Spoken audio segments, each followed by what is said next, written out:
You'd be laughing too if you took in $25 million this year.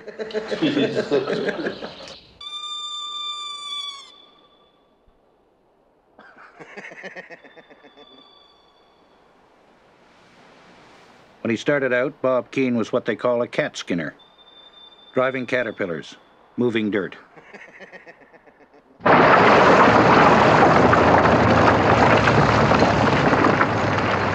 Get that hump out of there. You can see that's the biggest problem. Yeah, it's going to happen now.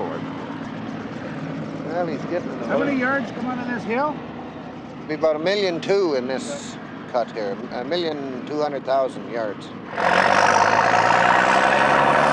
20 years ago, he bought a beat-up Caterpillar and went out looking for work. Today, he has 125 cats knocking down mountains in northern BC to make room for a railroad. Getting a few yards out with that D9, eh? Oh, yeah. Yeah, she's going pretty good now. You know, we started in it. Compared to what it was. Oh, yeah. Well, I mean, it's so hard to get at because it's so high, eh? Oh, boy, I tell you. A lot of dirt to move.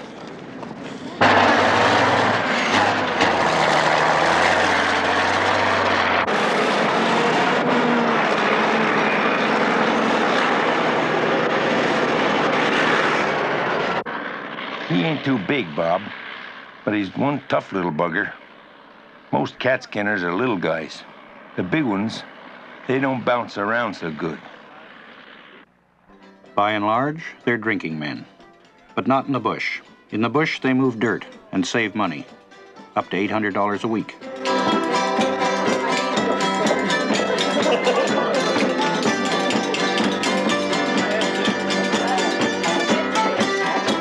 They stick it out for 2 or 3 months. Then one day, they're gone. They come back when they're ready and start moving dirt again for Bob Keen.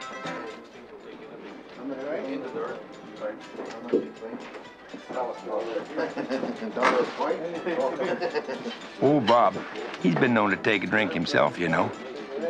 But what he knows is when to work and when to play. That's a hanger.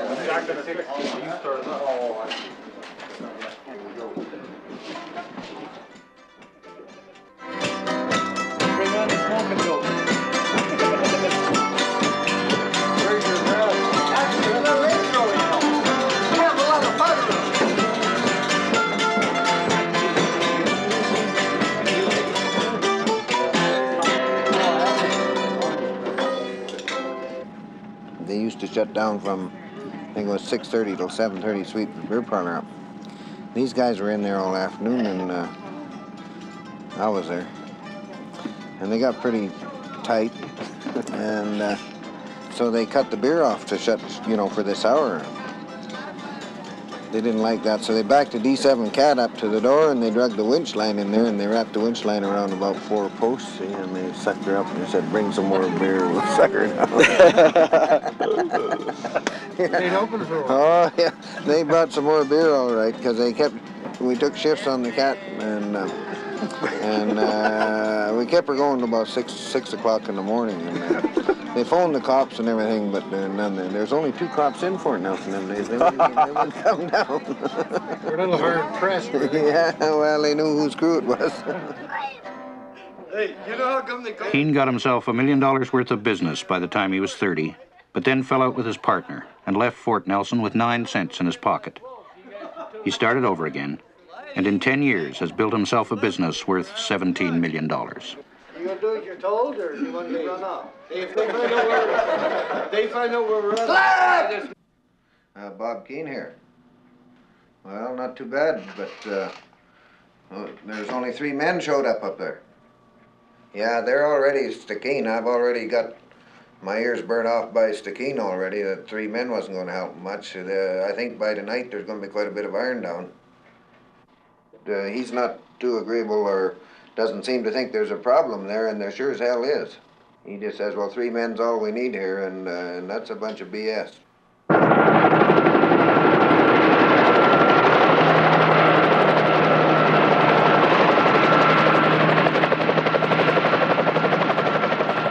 Keen had trouble raising money in Canada for expansion. British bankers were more impressed and bought a piece of his company. Mr. Keen's knowledge of construction in heavy bush is formidable. Mr. Keen himself has driven all forms of earth-moving machinery.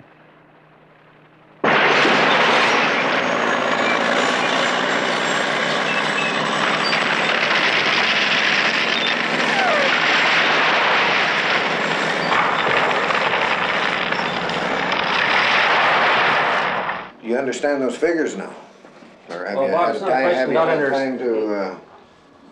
No, it's... Well, it is a question of understanding, because if you don't understand the financing, or, you know, if you don't understand how you got in that position, then it's understandable to me why you can't show me in the black instead of the red. No problem.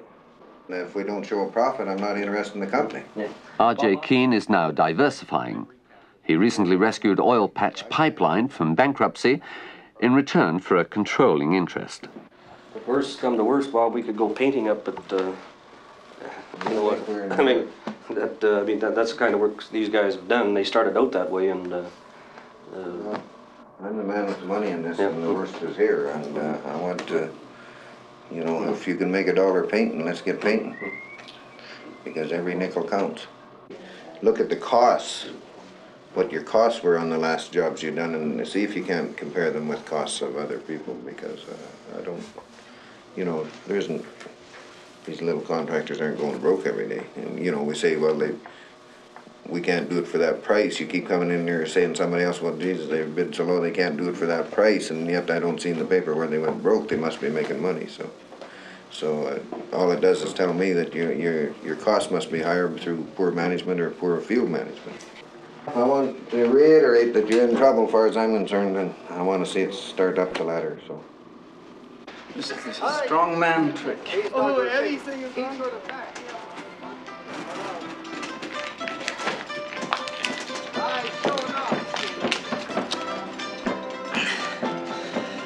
Guess I'm too weak.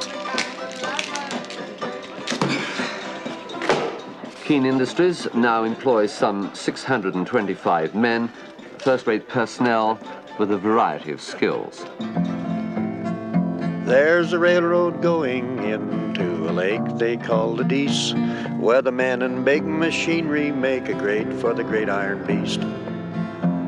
You may think it's impossible, but just you wait and see, till you hear the lonesome whistle of the mighty PGE. It started out from Fort St. James in mountains wild and free, winding through the valleys into northwestern BC. 300 miles or more of grade they say we have to make, till we reach our destination up there somewhere by Dease Lake.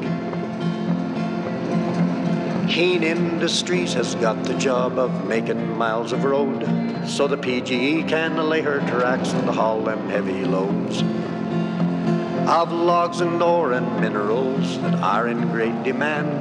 Such beauty you have never seen, a touch of God's great hand.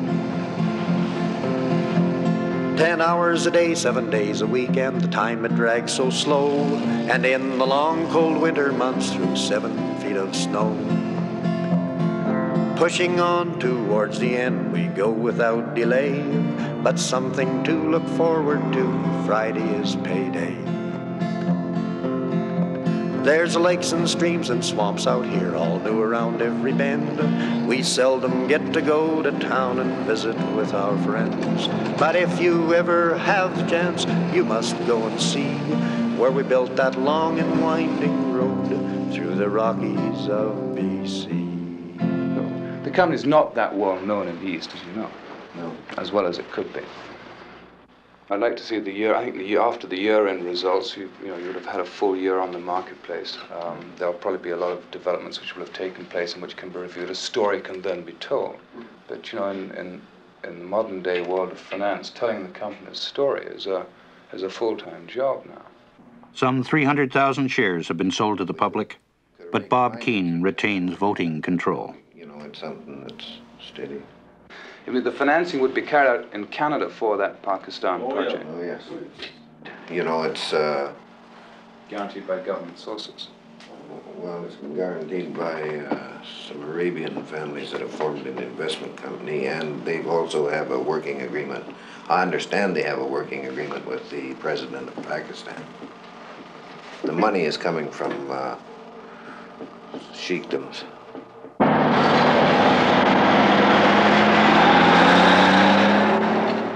Keen doesn't like to see money leave his system. His Catskinners drank in the Fort Nelson Hotel, so he bought the hotel. If he has to hire trucks, he figures he might as well own them. So he bought out 2 companies and now has 18 trucks working in the Northwest.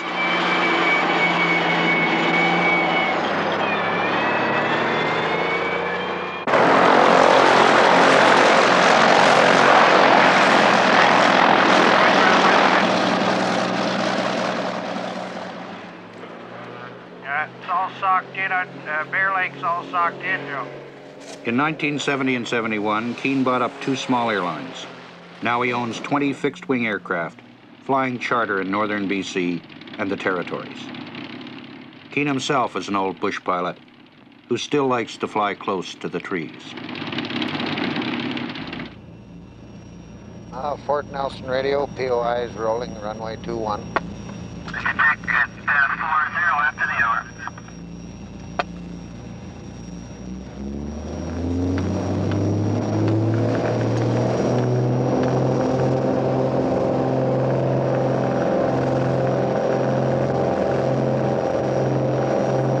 Keen is a man who likes to take his chances. He found Canadian banking houses too conservative for his needs. So he took his business to an American bank, and things began to move.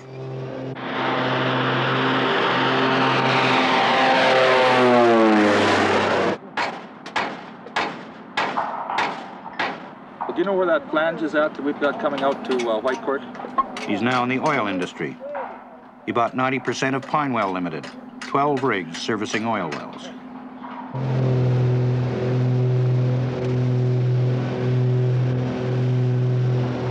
What's it at today, 10? 10 and a quarter. Market's way down. Yeah, I told you to let me know when to buy. He says buy today.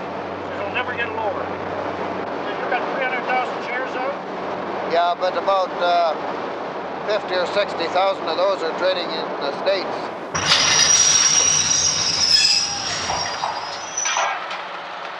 Keen Drilling Limited has 7 rigs capable of drilling to 15,000 feet.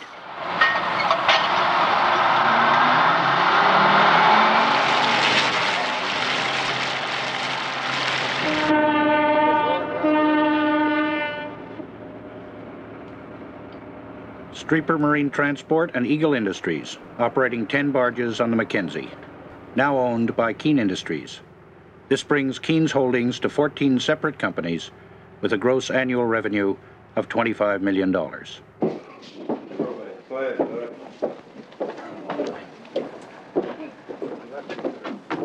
I haven't talked to any young people that have really wanted to make $1 million. You know, life is too easy now. Seems like young people today are far more educated than we were when I was that age. And they use it more in figuring out how to, you know, live without working. And they do it quite successfully. Down to the Dirty Shame Saloon. Get help. Just about every Saturday night, you know, like the beer parlor there in the Avonlea, the tables would just be flat and all the glasses broke and just look. Oh, there's blood and guts and. I know, I got a few scars to prove it. You were in the middle of a few, were you? Oh, yeah, well, looking for Catskinners, you know. Put him for Catskinner. Hire the last guy standing. Mm-hmm. Well, yeah, it was for quite a while. That's right, you want to be on his side. Yeah. This one guy, there was double bunk, and this guy was up in the double bunk, and he was looking down and just said, "Don't you come near me." This other guy was laying there on the bed. I said, "Come on down, Dad." He said, "Them snakes won't bite you." Jesus, he said, he laughed. Here this guy was laying there smoking away there looking. This other guy was up above. You imagine there was snakes crawling around the floor. He went and got the snakes. He was in there about the third or fourth night he was in there. I guess they really had a rough night with him. He wasn't seeing ducks with high hats coming Fell in through love the with the bottom of the propane door.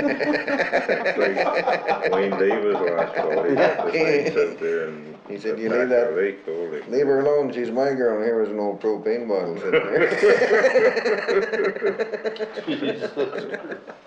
We're in warm. I had a guy one time, you remember when Grasshopper come down from, he come into town with 4 cases overproof booze, $2,300 in his pocket.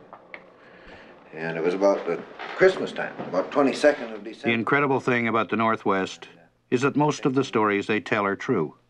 And the legendary characters are people you actually knew. I was going south for Christmas, and I went down to have a drink with the boys.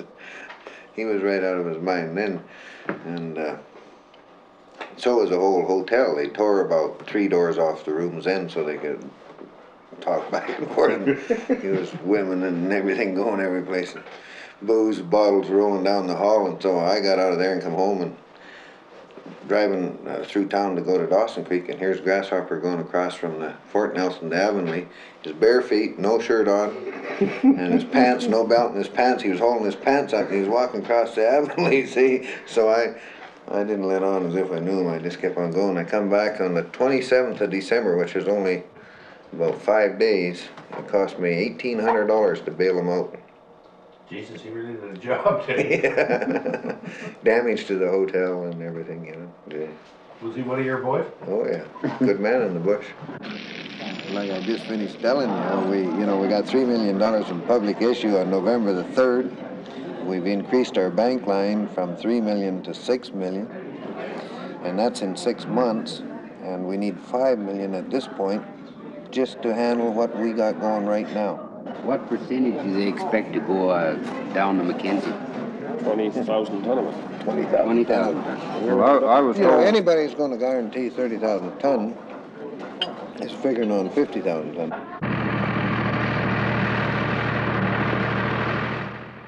When Keen was a simple cat skinner, he often went months on end in the bush. It broke up his first marriage. Now he's remarried, is raising a family, and has found himself a place to relax. A hunting area of 11,000 square miles west of the Rocky Mountain Trench, where he and a partner raise horses.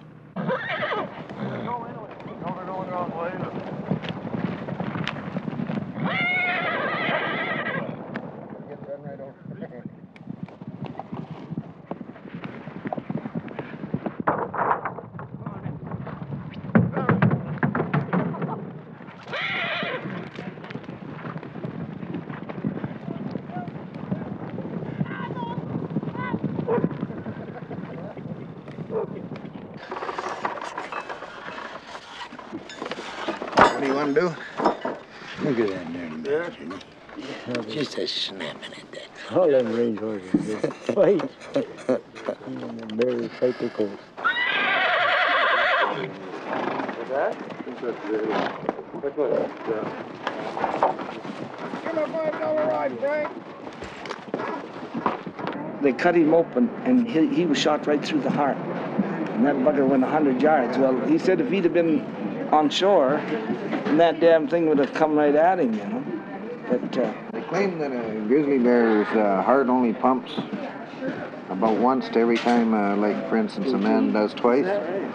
And if they get excited, then their heart speeds up and gets that blood flowing a little faster. That's why you can blow their heart apart, and the blood will keep still go on for you. Yeah. Bear I shot him 4 times, and he got my scent. As soon as I passed him, he got my scent. He was only about 10 feet behind me, and he started out over this log after me. But he was sicker than hell, and I just let him have one right in the wishbone.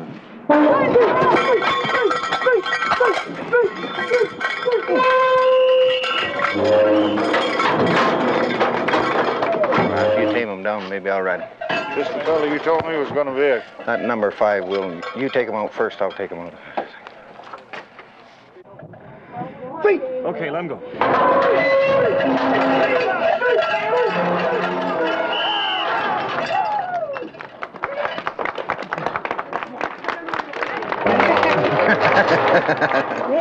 Really suck back on you. Hold on a minute.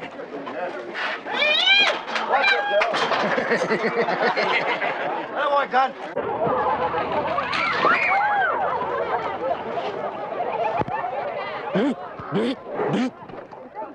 When I haul her feet, you just keep getting your hold. Yeah.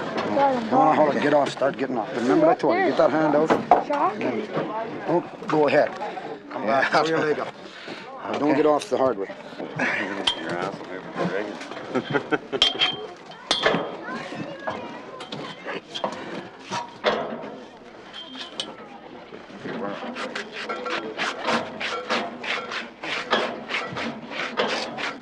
Turn your toes out and get your chest up.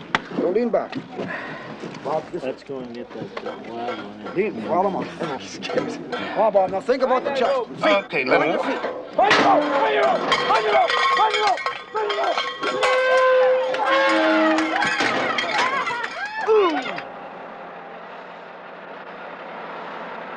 We'll get the bulldozer and we'll have him sitting up here, and then we'll get the loader down there and we'll get the stinger over here, and then we'll just set it right up when we get everything here. There's no use getting excited about it. It's one of these things that happen.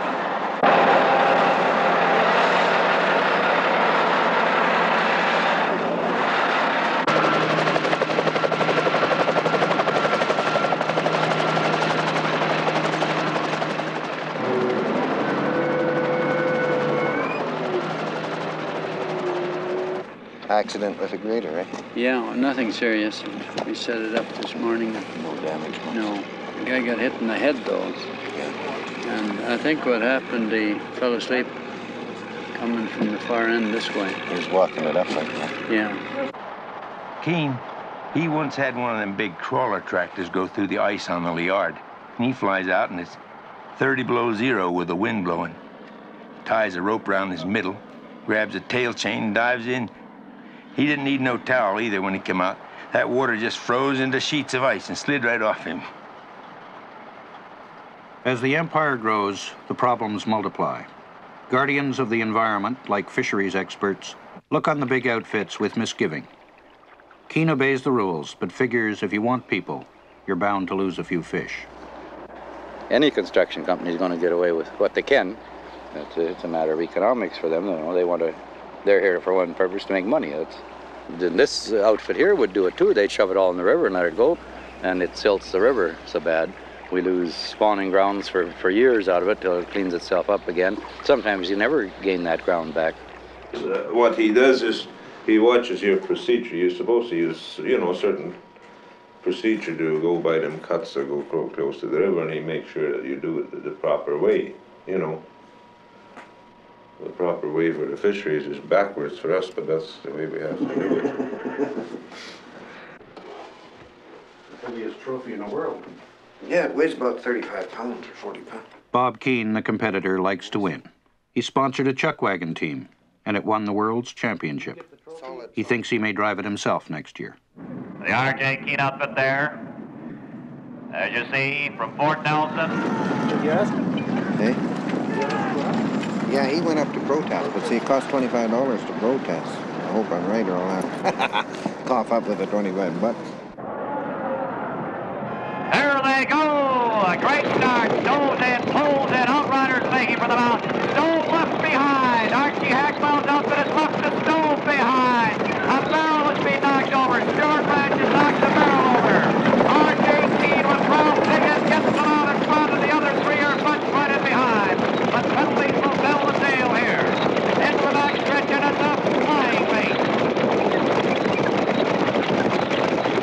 Come on, Dave! Come on, Dave! Come on, Dave! He's got all his outriders. The other outfit's only got 3. The R.J. Keen outfit in front, and that is Ralph Diggins, the defending champion, in front by 1. This should be quite a finish as they make the turn around number 3. R.J. Keen's outfit holding on the rail. Look at there, see, he couldn't get on the inside. He's going to win anyway. He's got all his outriders. The flag is ready for. Here they come. They've got an eighth of a mile to go, and it's Ralph Stiggin of the R.J. Keen outfit coming down the lane for home. It's going to be quite a finish.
Well, let's go and get some dinner. Okay.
He ain't too big, Bob, but he's one tough little bugger. Most catskinners are little guys. The big ones, they don't bounce around so good. By and large, they're drinking men, but not in the bush. In the bush, they move dirt and save money, up to $800 a week.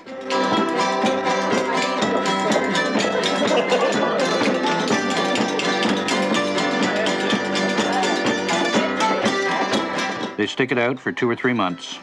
Then one day, they're gone. They come back when they're ready and start moving dirt again for Bob Keen.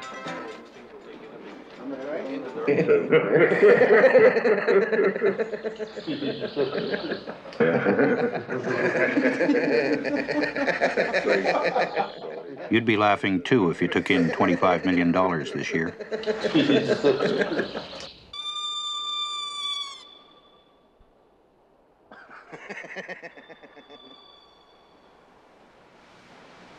When he started out, Bob Keen was what they call a cat skinner, driving caterpillars, moving dirt.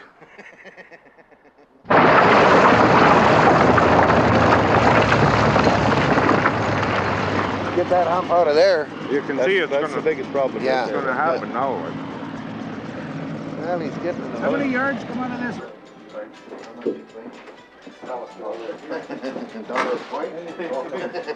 Oh, Bob, he's been known to take a drink himself, you know. But what he knows is when to work and when to play. That's a hanger.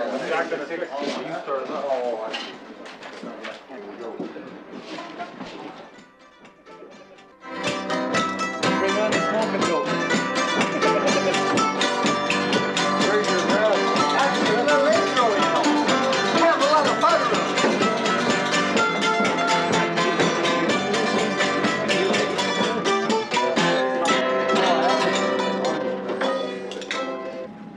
They used to shut down from, I think it was 6:30 till 7:30 sweep. You know, be about 1.2 million in this cut here, 1,200,000 yards. 20 years ago, he bought a beat-up Caterpillar and went out looking for work. Today, he has 125 cats knocking down mountains in northern BC to make room for a railroad. Getting a few yards out with that D9, eh? Oh, yeah. Yeah, she's going pretty good now. You know, we started in it. Compared to what it was. Oh, yeah. Well, I mean, it's so hard to get at because it's so high, eh? Oh, boy, I tell you. A lot of dirt to move.